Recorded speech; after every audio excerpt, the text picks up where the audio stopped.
Yeah. Yeah.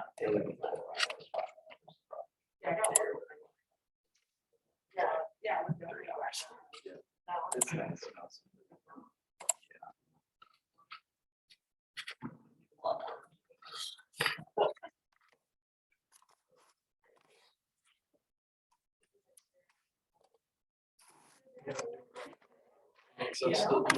Really? Yeah.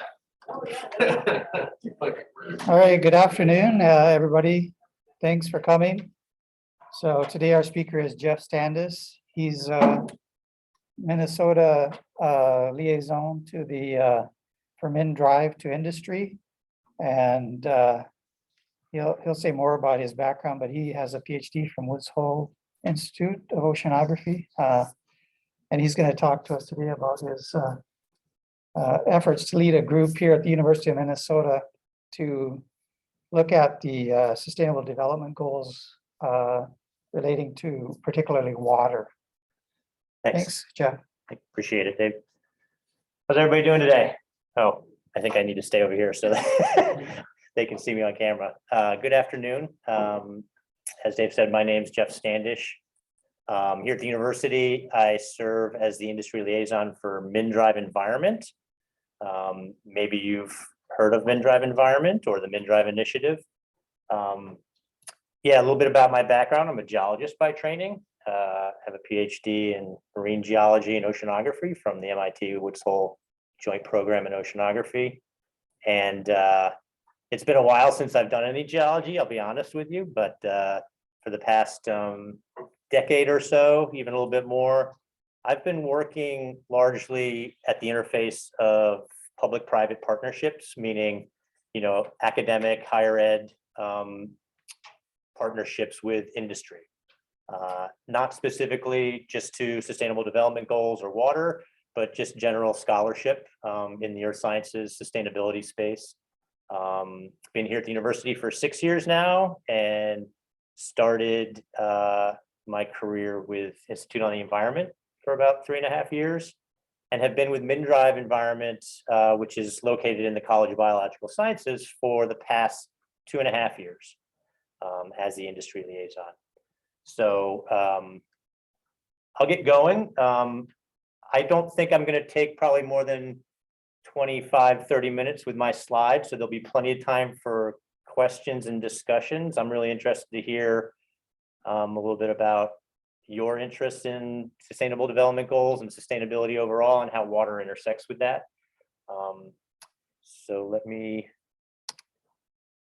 So as I said, MinDrive, just to give everybody a little bit of background context, is a partnership between the state of Minnesota, namely the legislature, and the University of Minnesota. It started back in 2014. As you can see here, this is just a screenshot of the homepage. And there's 5 different areas of research that are being enhanced through state legislature funding and money. MinDrive Environment is the unit that I represent. And we focus on convening discussions and engagement between faculty and researchers and students like yourself with outside industry professionals. And then when I use the word industry, I use that pretty broadly to mean, you know, public-private organizations like 3M or General Mills or Target, as well as state agency folks and nonprofits and municipalities, people that work for the state agencies like Department of Health, Department of Ag, Clean Water, PCA, Pollution Control Agency. So all of those are captured. So just sort of I can't see everybody on the live stream, but here in the room, who's familiar with Sustainable Development Goals? Does that mean something to you all? Sort of, see some heads going sort of diagonally back and forth. So let me give you just a little bit of context setting. I am by no means an expert in the Sustainable Development Goals in and of themselves, but I've been learning more myself over the past couple of years and know enough to be a little bit dangerous, they say. So what you're looking at are all 17 of the Sustainable Development Goals as laid out by the United Nations Compact. And this was set forward in 2015 as a continuation and revamping of a previous structure, which was known as the Millennial Goals. And what you see here is an effort to, as you see kind of in the, and I got to put my glasses on to make sure I read it correctly, is a structure, a blueprint that hopefully will achieve, more sustainable and better conditions in all aspects of society globally. So it's a really broad structure and format to think about how we function as a society and a culture. But when you start to dig into it, each one of these 17 goals has targets and indicators below it. And if you go to the URL I put there on the page, the UN homepage, you can dig into that. And we can do that a little bit later if we're interested in looking at some things. But what I've learned recently in engaging the SDGs a little bit more is that not only was a ton of thought across the globe put into this by nation states, and that's really the primary mission of these goals, is to allow countries and nation states to progress in their commitments to sustainability and betterment of human life. What's unique is that it spans the range from really high level, nation state level progress reporting, and it can be adapted down to really local level. And that's where the University of Minnesota, as I'll show you here coming up, has really, I think, taken a hard look at how they can make use of this structure in our own internal organization and reporting. We're going to talk a little bit about water today, a lot about water today. And what we'll see is that while, and some puns are intended and some aren't over the next 45 minutes. So at the surface, you'll see that there are some of the goals that are, right up front. There's water in the title, whether it's clean water and sanitation or life below water. So they are really, high level goals where the focus is on how we manage water. Other goals that you read here and look at the targets and indicators, it's not so clear whether water fits in there at all or not. And so we're going to explore that space a little bit. And, I stop me at any time if you don't understand what I'm saying, or if you have a question or thought. This is an informal setting as far as I'm concerned. So please interrupt me if you do have something that you want to know. So here at the university, it's been about a year, almost a year and a half now, since the university formally launched the Sustainable Development Goal Initiative. And I'm not formally part of that team, but I've been working very closely with the co-leads, who are Katie Pelican and Karen Brown. Karen Brown sits within the global programs side of things. And so there's a natural fit with the international aspects of the SDGs. And then Katie Pelican wears tons of hats here at the university. Namely, she's part of SPARK, which is a new unit in the Office of the Vice President of Research that works on big federal and even state level grants, bringing interdisciplinary researchers together to work on multi-million-dollar grants and awards.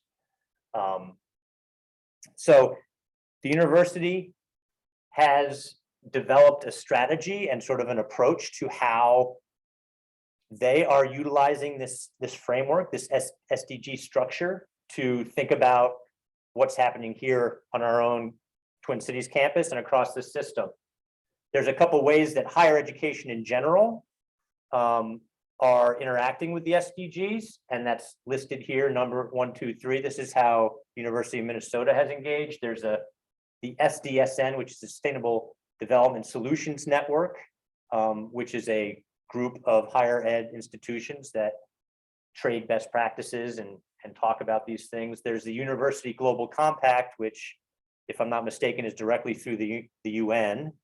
And then just as of literally like in the next day or so, University of Minnesota as a system, so all 5 campuses, is reporting for the first time to the Times Higher Education Impact Ranking, which is a separate organization that ranks institutions of higher education on their SDG work globally. So universities in the UK, in South Africa, in China, anybody can submit information to be ranked. And this is the first time we're doing it as the University of Minnesota. And it's also unique because we're actually the first system that is submitting. So a lot of other universities, at least in the US, that are multi-campus systems like Arizona State, they've submitted as individual campuses, but we're submitting as a system because we saw actually some advantages to doing that. We have some tremendous work going on here at the Twin Cities, but also across other campuses in Duluth and Morris and Crookston and Rochester as well on the medical side of things. So, you know, that Times Higher Education ranking, you can see those are the 4 goals: zero hunger, good health and well-being, climate action, and partnerships. So partnerships, that's number 17. That's required for all universities that are submitting to the Times Higher Ed. And then you can pick whatever goals you want to submit to. We picked those 3 to start with this year. And then next year, we're adding on number 6, which is clean water and sanitation. And I'm actually going to be leading some of that work with a colleague, Shane Stennis, who's the director of sustainability on the operations side of the university, to get our data together, our information together, and get that submitted. And I can't remember, it'll come to me, which I think it's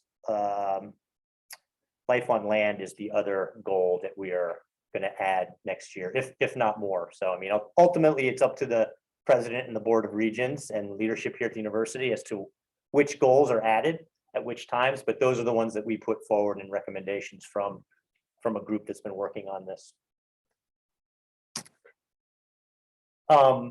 So here, and I don't need to spend much time on this, I'm certainly happy to answer questions or give you more information on this, but in terms of the University of Minnesota's initiative, here are some examples and ideas around how that initiative is moving forward and how you can get involved in different things. So things like mapping, you know, against the work that we're doing here and research projects or curricular work, mapping that against the SDG framework that's ongoing, and there's certainly opportunities for doing more of that. The setting the metrics is a team system-wide that has been meeting for the past 8 months or so, looking at how we as a system set metrics for reporting, not just for the Times Higher Ed, but generally, how we think about tracking and measuring things. There's lots of conversations. Oh, we've got flying bugs. Lots of conversations going on at different levels around different topics. For example, food systems is one area that I've been involved in, looking and talking about different ways of addressing aspects of the food system, whether it's access to healthy foods or the growing of healthy foods. Certainly water is part of, you know, the agricultural discussion, as many of you are certainly well aware. There are some small research grants that are available at different times of the year. So certainly those are, I think most of those, I've not applied for either of those yet, but I believe certainly the top one is faculty, research staff, and students. So eligible for students to get a project together and probably get a faculty mentor or PI to write a little letter of support and get your proposal in there. But there's a couple different partnerships that are also supporting this work. There's a group called the Minnesota SDG Roundtable, which I've been participating in. It's part of Global Minnesota, which is outside the university, but interestingly, it's the state's effort, led by a guy named Mark Ritchie, who I believe was previously the Attorney General for the state of Minnesota a number of years ago. And what, Secretary of State? Thank you. And he is now the executive director of Global Minnesota. And the whole effort around Global Minnesota, the mission is to secure the World's Fair for 2027 to come here to Minnesota. So there's a huge emphasis on the SDGs as a framework to illustrate and demonstrate all the great things that are happening here in Minnesota on a global and state and local scale. And then here are a few opportunities that are quite frequent. Funding collisions, those happen through the Spark unit that I mentioned. So if you're interested, you can go either to the SDG initiative homepage and probably sign up to get event announcements that way. You can also just Google University of Minnesota Spark, SPARC, and that'll take you to their homepage, and they have their events listed there as well. Yeah, I'm certainly happy to talk more about some of those if there's specific interest. So that gives you just a really broad brush look at what the University of Minnesota has been doing most recently over the past 8 to 10 months on the sustainable development goals. There's a lot of conversations and work going on right now about how we put new processes and protocols in place to make sure that we're doing this in an efficient and valuable way going forward. Where I want to go next is, as in the introduction, Dave mentioned, I've been helping to lead a small group that's part of, are you all familiar with the University Water Network? Yes, no, I see a couple of heads shaking yes, couple no. So the Water Network was launched earlier this year in 2021, and it was launched by the Water Council, which is a group of university leaders, faculty members, researchers, that decided that it would be a good idea, and I definitely agree with that idea, of standing up a platform that can support and promote communication around water science and aspects of water. And so the Water Network, branded as the State of Water here in the lower corner, is that platform. Bob Sterner and others were instrumental in getting this going, and it has been, from my opinion, a really nice success. One of the ways that you can engage in the Water Network, aside from just being a member and having your profile on there, is by taking part in, I think there's 5 different water circles, so basically working groups that exist right now. And myself, Katie Pelican, Karen Brown, again, those are the 2 that are leading the SDG initiative.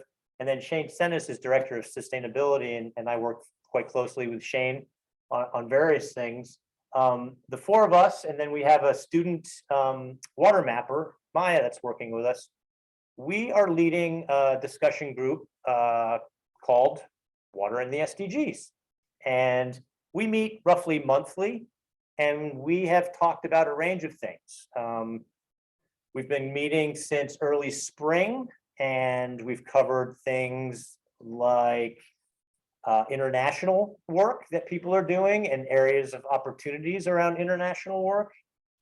We've talked most recently about some of the potential funding opportunities coming from the federal government around infrastructure bill and Build Back Better and various aspects of that, and how we might be able to anticipate certain pots of money becoming available for research projects. We heard just yesterday morning from a gentleman named Eric Dahl, who works for the state of Minnesota's Environmental Quality Board. And the Environmental Quality Board is kind of a unique group unit at the state level. They convene the directors of all agencies across the state. I think there's 17 or 18 agencies, and the EQB serves all those agencies in environmental work. And one of the ways that they do that is through the state water plan, which was released about a year ago. It's a new 10-year water plan, looking at both current status of different things like contaminants across the state, contaminants of emerging concern, source water protection, all sorts of different water topics, but also not only the current state, but what do we need to do over the next 10 years to move forward on some of these things? So thinking about, we were talking before some of you walked in about nitrate and other nutrient contaminants, phosphorus, sulfate, problems that exist in different parts of our state, in some cases all across our state, contaminants like PFAS and PFOS, things like that. There are any number of contamination issues that we can spend time talking about, but the EQB and that state water plan factors into what we've been talking about in this water circle, because if you think about it, where we started, right, we have this UN Sustainable Development Goal structure, which is really high level, global, right?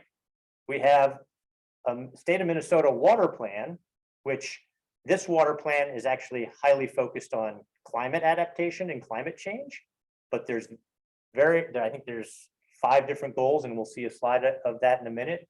And then we have our own University of Minnesota strategic plan. Anybody know what it's called? Don't be shy.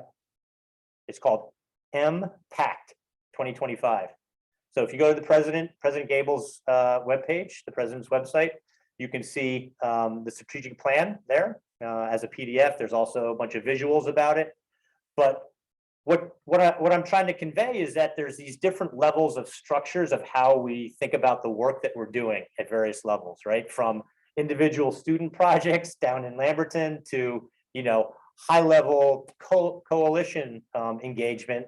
For example, President Gable being involved in a coalition called MBOLD, which is through an organization called Greater MSP here in the Twin Cities. So ends of the spectrum there in terms of scale of work in many cases, and how do we fill in that middle space, right?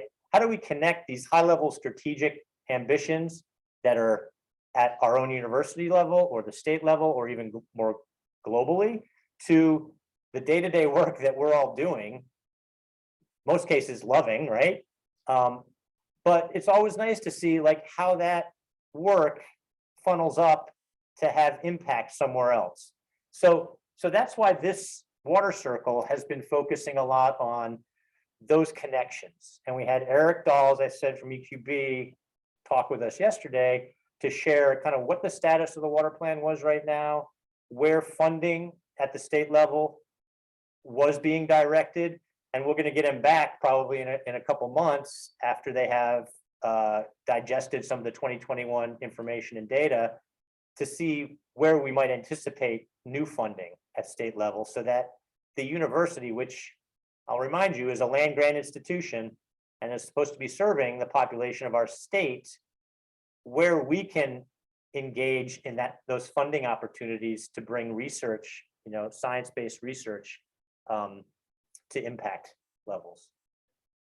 So I encourage, if anybody's interested in joining our group, it is open to anybody and everybody to take part in. We have roughly 15 to 20 people that regularly show up every month, and we have, hour-long conversations on different topics, and it's an open sort of informal conversation discussion. I think one of the goals is that we'll move probably in 2022 to trying to form some smaller breakout groups to focus in on specific areas of research that seem to be resonating with most of us. So one of the things that we started with this water circle discussion was exactly where I want to take you now for a few minutes, and that is the title, right? Water, water everywhere, and especially in the SDGs. So as I sort of alluded to, if you think about where water sits in these 17 SDGs, right, there's a couple obvious choices. So certainly, see if my pointer works here. Number 6, clean water and sanitation. 14, life below water. And then you obviously can make some pretty easy connections between climate action and water, life on land and water, industry, innovation, and infrastructure. Just think about, manufacturing and production, how much water is used for production purposes and cooling purposes. Responsible consumption and production. Quality education. Anybody have any thoughts? Why do I have number 4 highlighted here for water? Any thoughts on that? Yeah, Pretty hard to learn efficiently if you're not hydrated. yeah, right. I was kind of, you had for zero hunger, wouldn't that be? Don't you need water to? Yeah, exactly. So it's a great point. Why the heck is zero hunger grade out here? So the ones I have highlighted on this screen are goals where in the targets and or indicators that I mentioned before. So when you dig into each of these goals, there's a whole bunch of targets and then there's indicators under each of those. It's where water comes up explicitly in those targets and indicators. So to my knowledge, it does not come up in number 2, zero hunger. But I mean, it's just intuitive, right? I mean, you got to have water involved if you're trying to feed the world. So there's some really good examples actually pulled out here. Just literally a quick summation of some of those targets and indicators where, you know, water is in the language. And I mean, here's education over here, right? So access to electricity, internet, computers, infrastructure, sanitation facilities, basic drinking water, right? So captures a direct connection to goal number 6, which is water quality and sanitation, right? We can go a step further and I'll call out goal number 10, reduced inequalities, and thinking about, okay, how does water impact or connect with those goals that were grayed out? Number 10 was one of them. And it's, you know, it takes a little bit of thinking sometimes, or a little bit of mapping of the system to figure out what those impacts might be from water. Reduced inequalities, this is actually an aspect that sits within a couple of the different goals, including quality education. So one of the things that I've learned through this work and also some work I'm doing with the White Earth tribe in northern Minnesota is that many indigenous cultures here in our own state, but globally, who's responsible for water for the community? Anybody have a thought on that? I'll make it easier. It's either the man or the woman.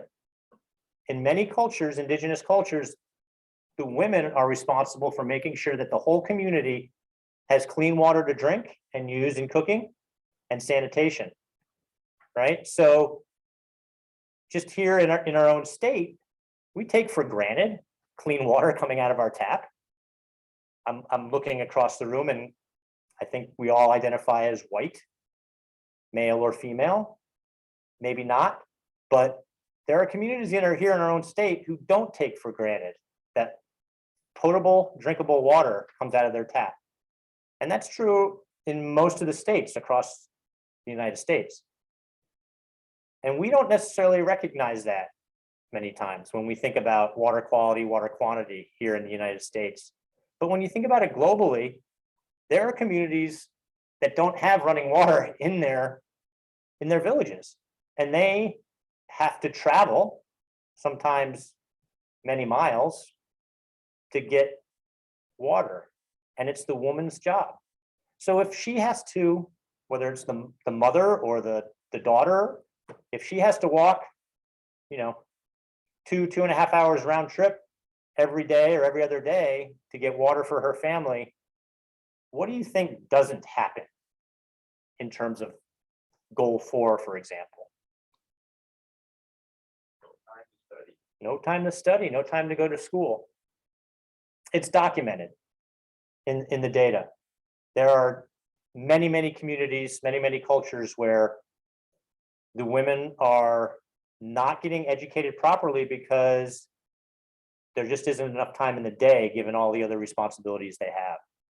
And that gets back to goal 10, which is reduced inequalities, because many cultures, you know, I mean, here in the US, we went through this over many decades ago with the right to vote And I'm not saying things are great for the gender imbalances right now, but at least women are recognized in terms of many of the other human rights that aren't recognized in other countries and cultures. So thinking about the impact of water quality and accessibility to communities has far-reaching effects on the different goals here.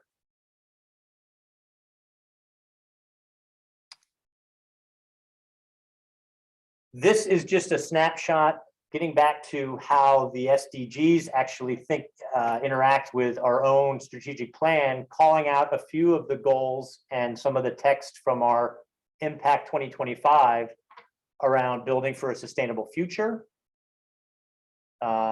advancing and stewarding natural resources, both within the agro-food system and otherwise, and certainly high impact discovery and scholarship, which is what this is all about, and which is what you all are here to learn and contribute to the research and education community. And then just through this slide in here to illustrate real quickly. So at the top are the 5 goals that are laid out in the state water plan, published again about a year ago. And then below, I've done a very cursory job of sort of aligning the SDGs that directly line up with some of those goals. And one of the things that the Water Circle group that I'm helping to lead and Eric Dahl at the UQB have been talking about is, how can we help them more formally and more illustratively map their water plan into SDG space, so that both work at the university but also work across the state can be sort of looked at as apples and apples when you think about the SDG framework. So I wanted to give one quick example, and I could certainly have pulled up other examples of, from my perspective, working in this sustainability and the SDG space over the past few years, maybe going back a half a decade. It is remarkable to see how quickly, once one company does something, how quickly other organizations and companies latch onto that. So I imagine you're all familiar with Ecolab, one of our local Fortune 500 companies here in the Twin Cities. Ecolab is one of, if not the global leader in the water space, we'll say, right? They work with clients in all aspects of water. They work to conserve water, clean water, move water around. They are a huge company, and they are a leader for sure. I respect a lot of the work they do. I just pulled a couple of screenshots from their basically their corporate sustainability page, where they do a lot of their reporting around sustainability and obviously around water. So, just a couple of figures across the top there: 206 billion gallons of water conserved, right? I mean, there's always the question of how are they calculating this? And I don't know the direct answer to that. They have models and they have tools that they use to do this based on science. I mean, it's not just conjecture. 3.5 million metric tons of greenhouse gas emissions avoided. So these are some pretty big numbers, right? And then below that is representation of the Sustainable Development Goals with only 3 colored, and there's only 3 colored there because those just represent in 2021 when they reported to the UN and the UN Compact specifically.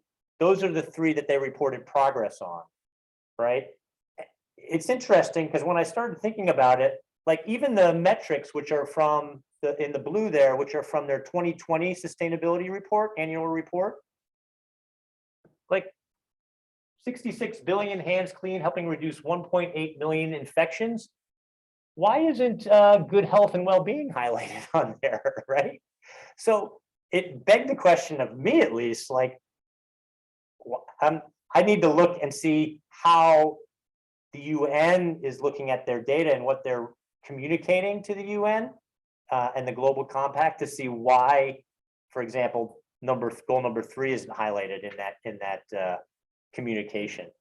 They were just announced earlier this fall as being a lead organization for the Global Compact.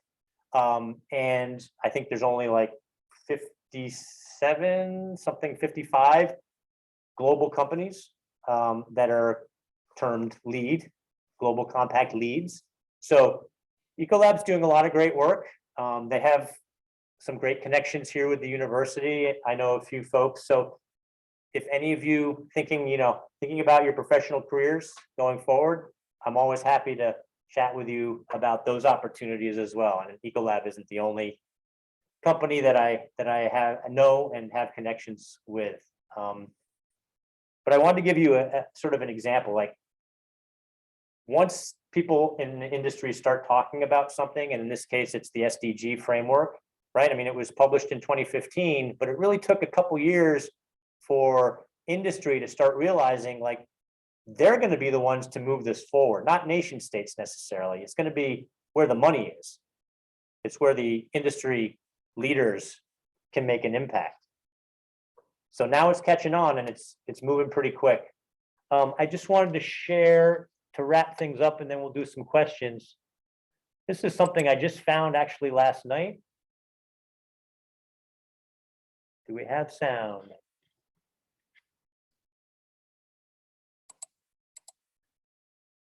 Hold on. We tried this before, Dave, didn't we?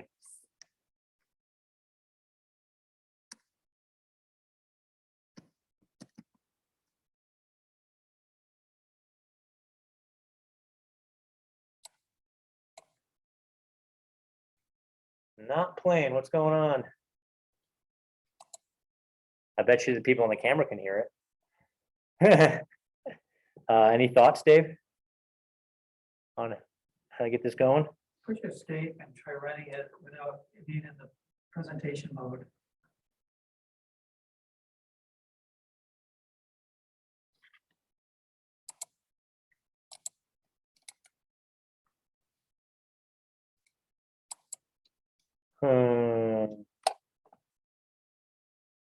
I can.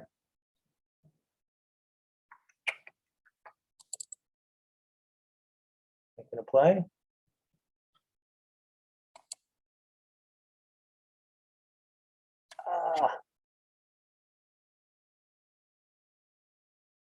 Well, that's a bummer.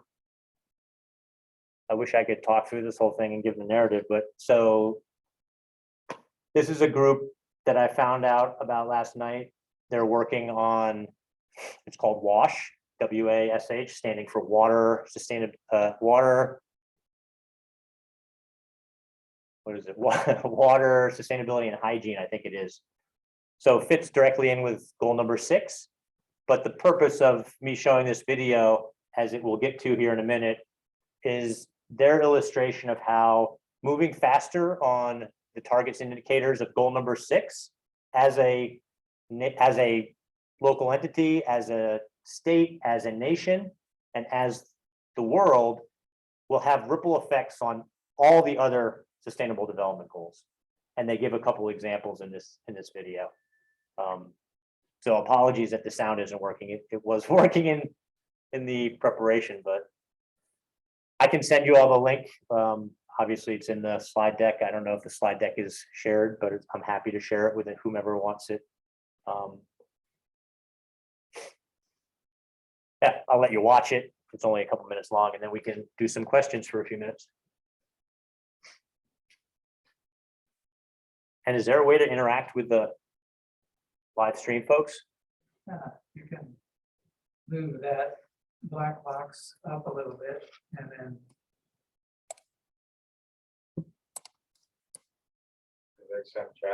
you can put your cursor on it. Yeah, That? right. There's Ray, Peter Probably Kang. see when people are unmuting themselves and Will we trying be to able to, talk. will we be able to hear them? Hopefully. Yeah, Okay. we should be able to. So Ray Newman down at the bottom there, he's part of the Water Circle. Regular contributor. Appreciate the acknowledgement, huh? All right, is that the end? That's the end. Yeah. Oh, thank you. Questions, thoughts, comments?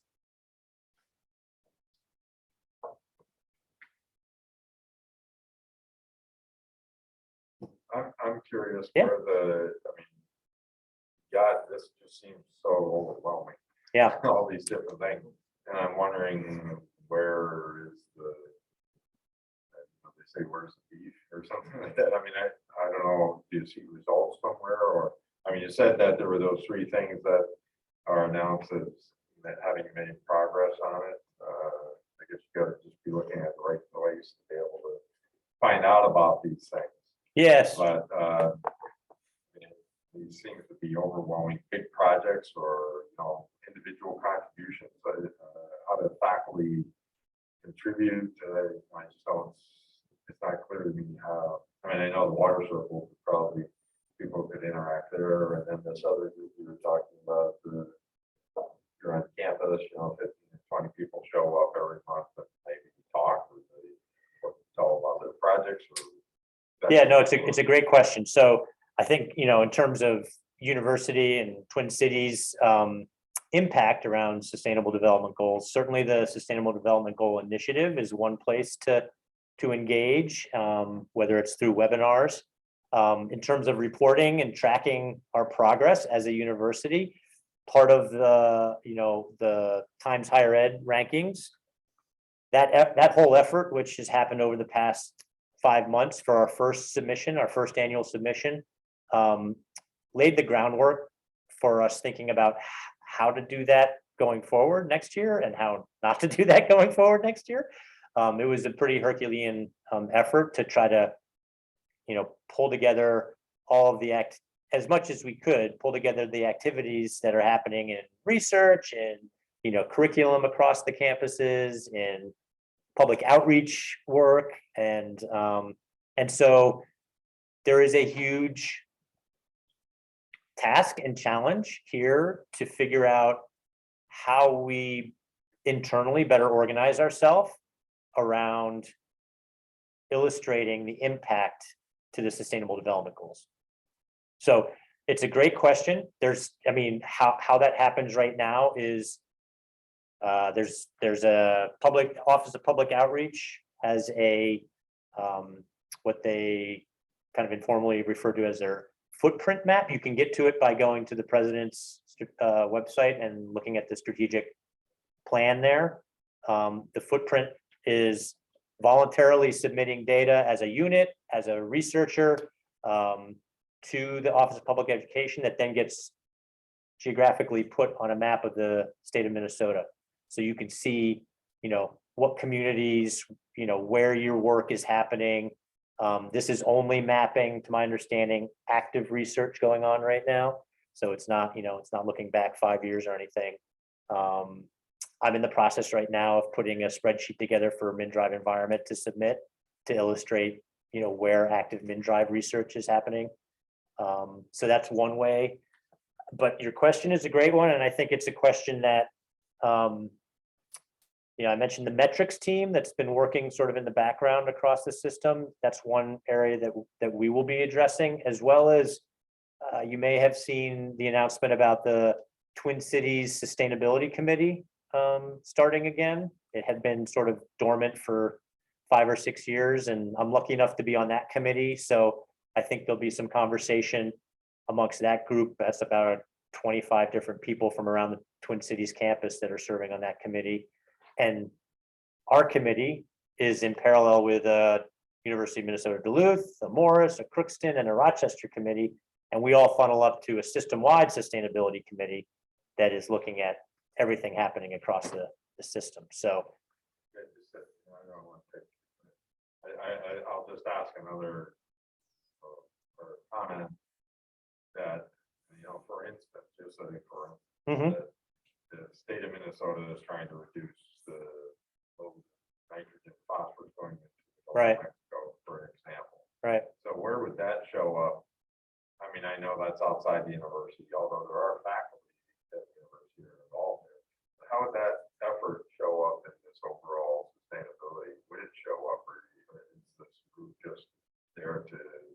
organized, let people know what's going on? How would it show up? I mean, one way it could show up is as one of the examples we submit to the Times Higher Ed rankings. So under each goal that we're submitting for, and then each target, you can submit up to 3 examples that illustrate how you are achieving those targets and indicators.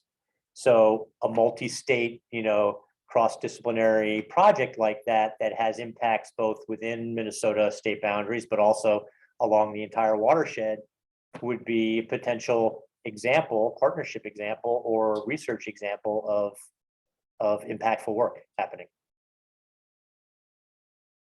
Other questions? Yeah.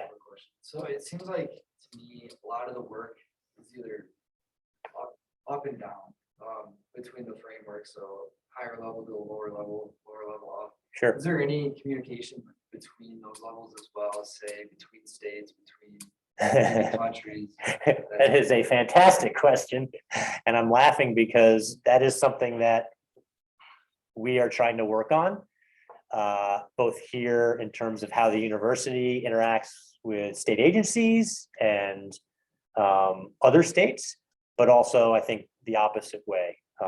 How state agencies here in Minnesota can and should be relying more on the expertise here at the university, both on the research side, but other aspects as well. It's not just the sort of hard science research. I mean, there's a ton of work across the sustainable development goals that requires and necessitates having interdisciplinary conversations, social scientists, artists, statisticians, all sorts of different expertise and backgrounds need to come in and think outside the box about how to generate more impact and how to capture that impact.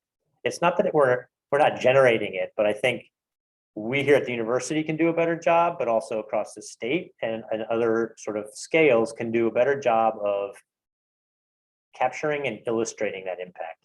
And one of the ways that you do that, which is why it's so exciting that we have submitted to the Times Higher Ed rankings platform for the first time, is because you need to have a baseline to gauge yourself against, right? You can't say anything about how much you've progressed or declined if you don't have a baseline to measure it against. And so we now have, our first sort of baseline. Our baseline ranking will be for 2021, and then, we'll see how we do in 2022. Did we go up? Maybe we went up in some areas and down in others. And as more people contribute from different universities, right? I mean, that's going to fluctuate from a year-to-year basis. So. Could you check the chat? There's a couple of things. And how do I do that? Just click on that. Oh, up here at the top. Yeah, and see what's listed there. All right, let's scroll back up. Great presentation. Is there any collaboration with universities outside Newman network for certain goals?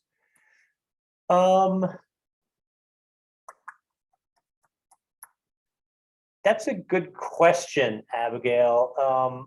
I'd be happy to talk more with you about that. I don't know if I can point to any. I mean, there's certainly, just in our Water Circle group, there's nobody outside the University of Minnesota system I don't believe in another university, but we do have folks outside the university that are part of that conversation.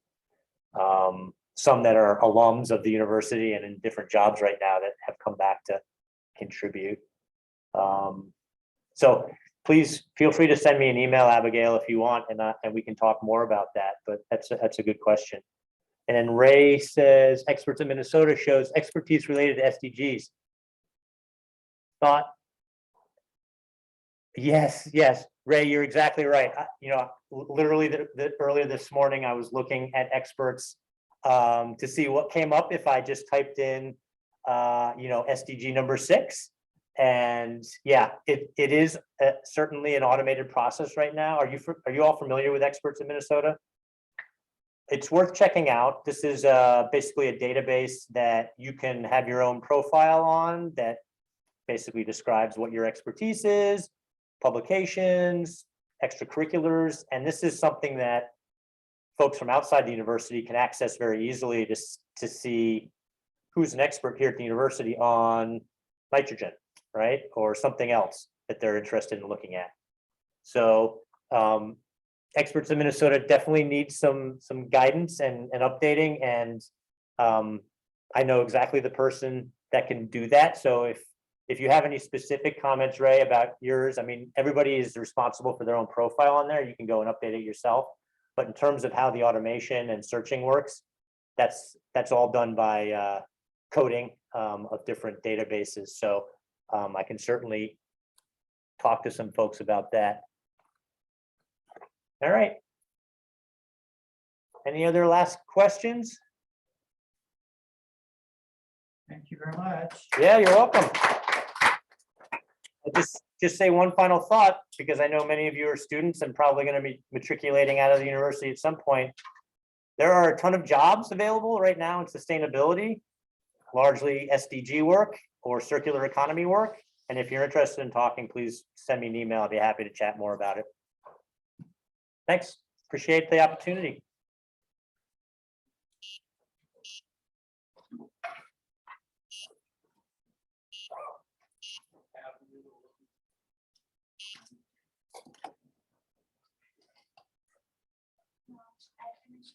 Alrighty.